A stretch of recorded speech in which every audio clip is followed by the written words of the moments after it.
Alors, parlons d'harmonisation de la Lune.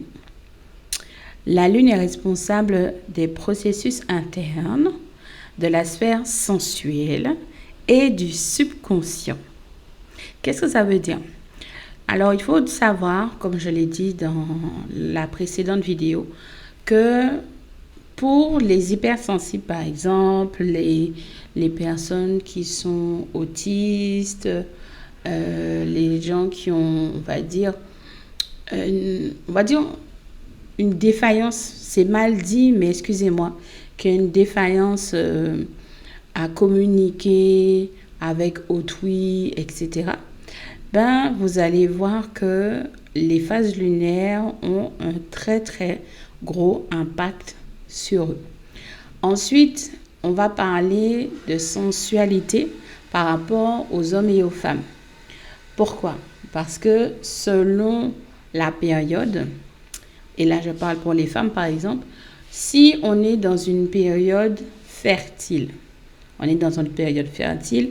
et on va prendre un exemple, on va dire que on est en période de pleine lune. Vous allez vous rendre compte que votre libido sera exacerbé à un point de paroxysme inégalable. Alors que si vous êtes dans une période où on est, je ne sais pas moi, sur la dernière phase lunaire, le dernier quartier lunaire, et que vous êtes en pleine ovulation, vous allez un petit peu râler, dans le sens que vous n'aurez pas trop envie que les gens vous touchent, etc. Vous voyez? Chez les hommes, la lune a un effet assez strange. Pourquoi? Parce qu'en fait, lorsque c'est une lune noire, les hommes généralement ont ce côté bestial. Et lorsque c'est une pleine lune, ils sont plus féminins, dans le sens qu'ils ont besoin de tendresse, de vous coller comme des chewing-gums.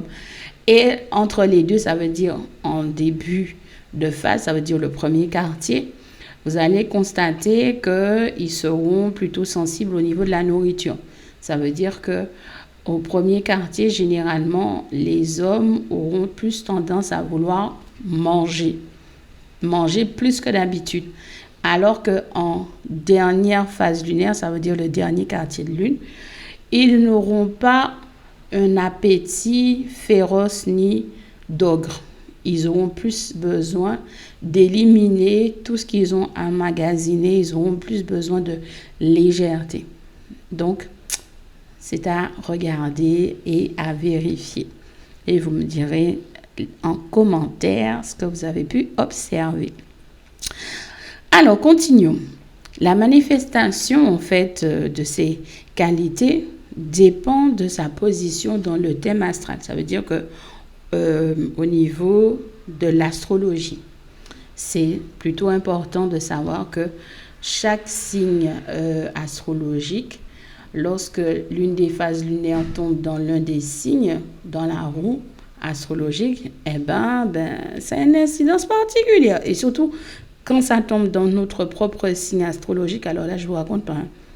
Alors, ensuite, si la lune y est affaiblie ou affligée, réaliser des pratiques pour l'harmoniser est favorable dans votre période lunaire.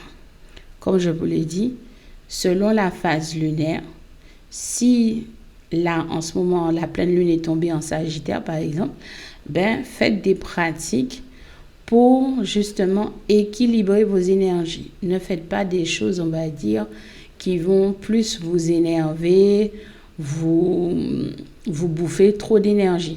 D'accord? Il est également bon d'y prêter attention pour équilibrer l'énergie féminine dans le corps, augmenter le contact avec le monde intérieur, les sentiments et l'intuition. Oui, il y a certaines personnes, les extralucides, clairvoyants, etc., ils sont plus sensibles au niveau de leur spiritualité, en tout cas de leur éveil troisième œil, selon certaines phases lunaires, et voire même certaines périodes dans la journée. Ça veut dire, par exemple, moi, étant donné que je suis née entre la nuit, la fin de nuit d'une journée et le début, l'aube d'une autre journée, eh bien, généralement, j'ai énormément de ressenti, d'intuition, de sensibilité la nuit. Alors qu'en journée, on va dire que je vais dépenser un peu plus d'énergie pour me concentrer, pour avoir vraiment une sensibilité accrue. Voilà.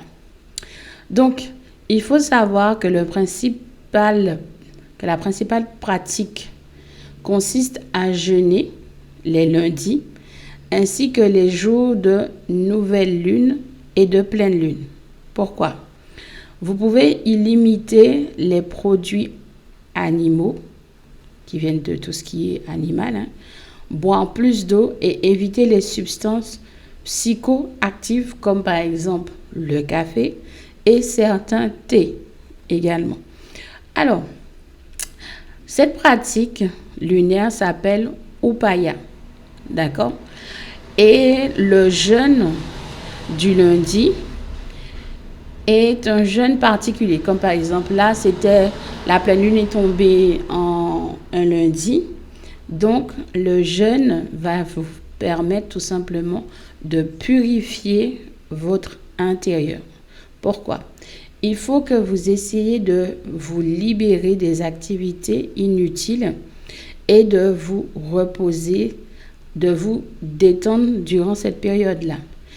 Bon, j'irai même très très loin là-dessus, dans le sens que normalement, lorsqu'on fait de l'Upaya, les lundis, il est conseillé de porter du blanc.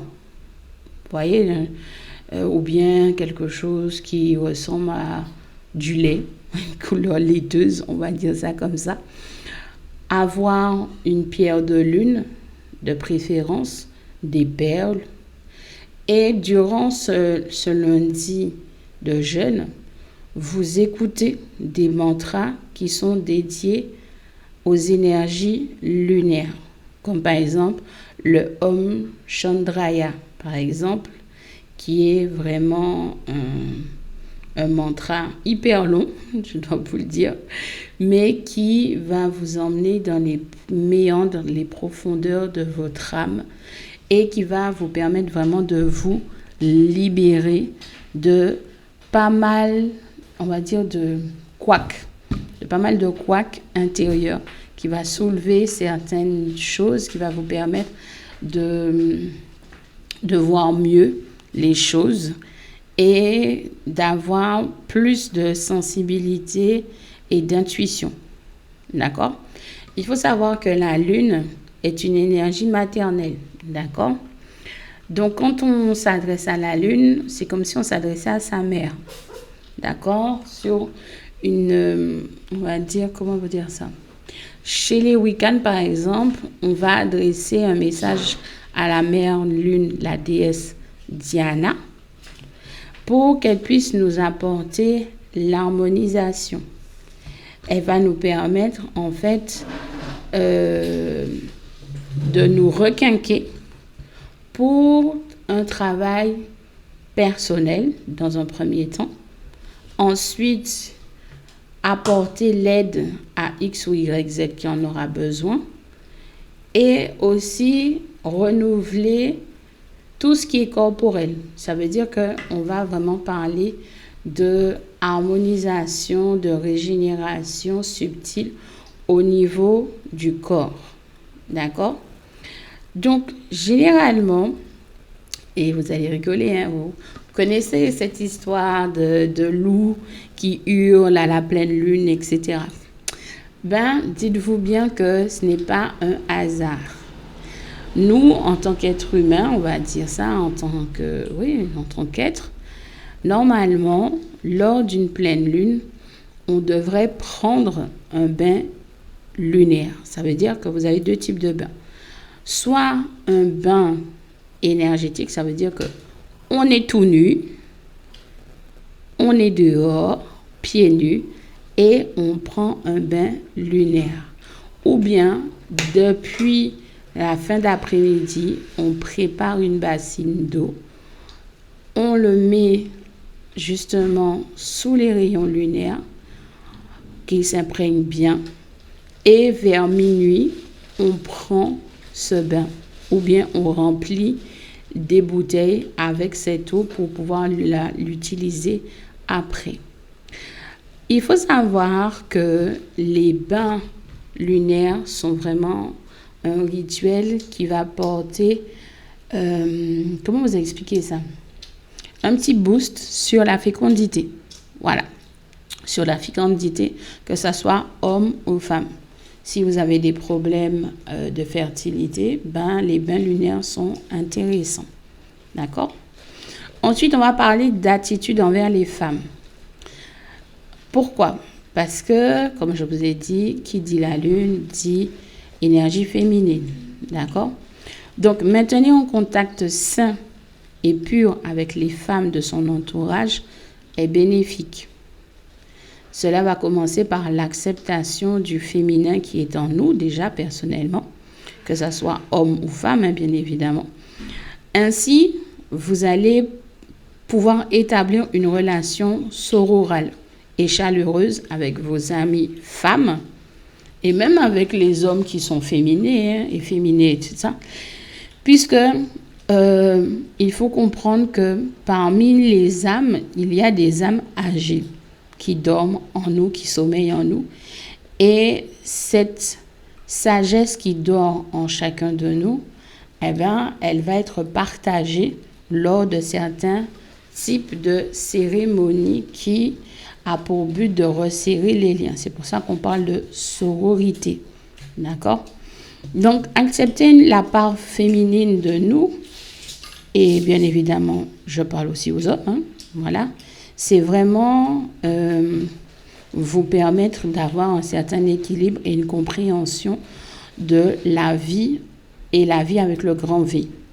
Parce que beaucoup de ce qu'il y a autour de nous a été constitué avec une énergie féminine, puisque c'est elle qui donne la vie, qui porte la vie également en elle.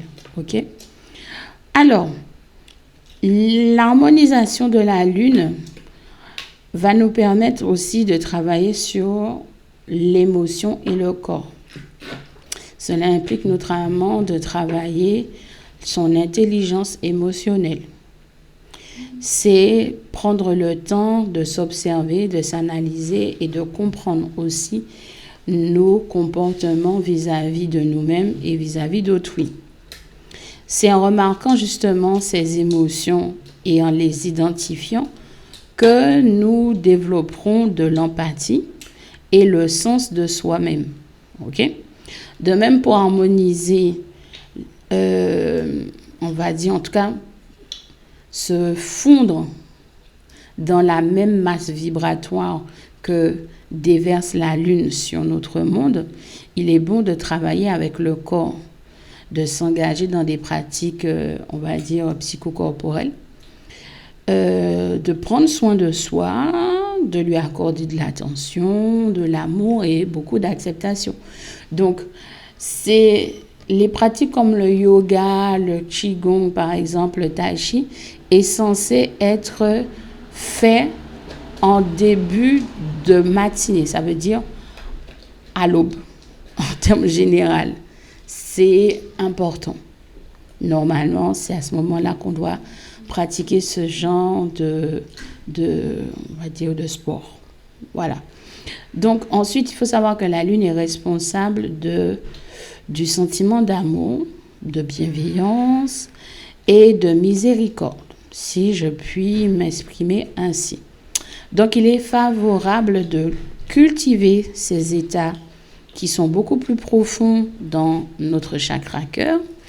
Et ça, il faut apprendre à méditer. Méditer la bonté envers soi-même et la beauté également.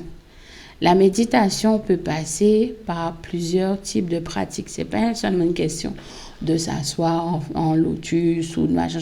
Non, ça passe par la peinture, les arts, la danse, le dessin, le théâtre, etc. OK? Ensuite, on va parler de se connecter à soi-même. Cela consiste à respirer, à réaliser ses besoins en étant attentif à soi. C'est savoir quand boire, quand manger. C'est pas parce qu'il est midi que vous devez manger. Dans le sens que, parce que la société vous a dit, bon, ben, quand il est midi, il faut déjeuner. Non, vous buvez quand vous avez soif, vous mangez quand vous avez faim, etc. C'est vraiment ça. C'est un peu, d'ailleurs, ça me fait un peu rigoler dans le sens que ça me rappelle à la maternité, à la clinique, où la puéricultrice voulait que j'habitue ma fille à boire et à prendre le sein tous les 3 heures. J'ai dit, mais elle est malade celle-là. Ma fille, quand elle va se lever et réclamer la tétée ou le biberon, je lui donnerai. Il n'y a pas d'histoire que toutes les 3 heures, je vais... Alors ma fille dort paisiblement, tranquillement. Je vais aller la réveiller pour lui dire, ah, c'est l'heure de la tétée, ah, c'est l'heure de... Mais vous êtes malade. Et le truc, c'est qu'ils ne se rendent même pas compte que pour vous, en tant que femme, c'est du stress. Parce que lorsque vous reprenez le travail et que vous avez habitué votre corps à fonctionner dans le sens que toutes les 3 heures, je dois donner la tétée, ben la montée de lait se fait automatiquement, sans pour autant avoir eu une excitation extérieure. Donc ça, ne faites pas ça. Écoutez-vous plutôt. Voilà, c'est vraiment ça. Quand bébé pleure et tout, vous savez si vous devez lui donner la tétée ou pas. Mais ne faites pas l'histoire de comme si c'était un robot, etc. Faut vraiment apprendre à s'écouter. Il faut aussi apprendre à se détendre et à se ressourcer. Parce que selon les phases lunaires, vous avez des périodes favorables, défavorables et neutres. Que ça soit pour vous couper les cheveux, vous tailler également les cheveux, vous faire les ongles, vous faire des gommages et autres pour la peau, pour prendre soin de vos pieds. Il y a aussi le côté de jardinage. Chaque phase lunaire va vous indiquer quelle est la bonne période pour faire telle ou telle chose, telle ou telle chose. Il y a beaucoup de personnes qui n'y croient pas et pourtant, c'est bien réel. Moi, j'ai toujours fonctionné comme ça par rapport à la pousse de mes cheveux. Est-ce que je veux que mes cheveux soient plus épais? Je sais à quelle période il faut le faire.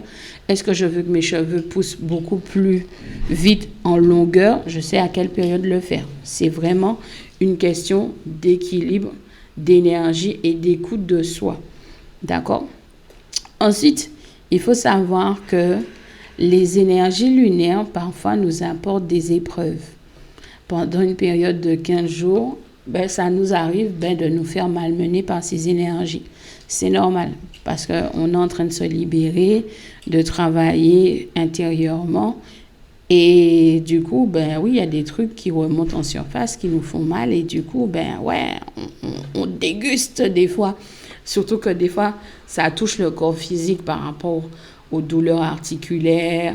Il y en a certains qui ont souvent des nausées, des maux de tête à répétition, qui n'arrivent pas à dormir forcément correctement. Donc, c'est des petites choses comme ça qu'il faut apprendre à retenir, qu'il faut noter en disant « Ah, j'ai remarqué que durant la pleine lune, j'ai tel type de symptômes, etc. » Lors du dernier quartier de lune, j'ai tel symptôme, je mange comme ci, comme ça, etc. Et vous regardez si dans le prochain cycle, c'est exactement la même chose. L'énergie douce de la lune est responsable de l'état émotionnel intérieur. Il faut vraiment que vous compreniez que lorsqu'on rentre dans certaines phases lunaires, selon le calendrier astrologique, donc dans le signe dans lequel elle va se trouver, il y en a qui vont être super énergiques, il y en a d'autres qui vont être très maussades, d'autres qui vont être des bipolaires et tout. Il y en a d'autres, ils vont se mettre à pleurer tout le temps, pour un oui, pour un non, etc. Ça joue énormément sur nos émotions. également. Et qui dit jouer sur nos émotions, dit aussi jouer sur notre mental également et sur notre corps physique. Parce que vous imaginez, quand vous vous mettez à pleurer tout le temps, ben, au bout d'un moment, ben, le corps physique, il en prend un coup quand même. Donc, c'est important de vraiment faire attention, de noter, d'observer les différents cycles lunaires et qu'est-ce que ça a comme impact sur notre corps physique, sur notre état émotionnel et également sur notre alimentation. Donc voilà, je vous dis à bientôt. Nous allons parler justement de nutrition et de cycle lunaire.